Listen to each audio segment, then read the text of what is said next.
tangera rasina sefitu tikoshi tanamale malandu bandamiti wansaroni nugote nyate garakutana apabi obsete ege jabsate gante akakajentu sarre satti bete sanga laginya dufonare oromo sabagudra warragadam bulu kotate bulamale duru lafan gurguru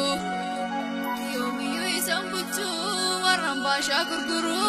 kanaka kesagaltu kanaka kesabutu wayane bifatande undeke nyakote nikate nasodute ofile one kabdu ya jarako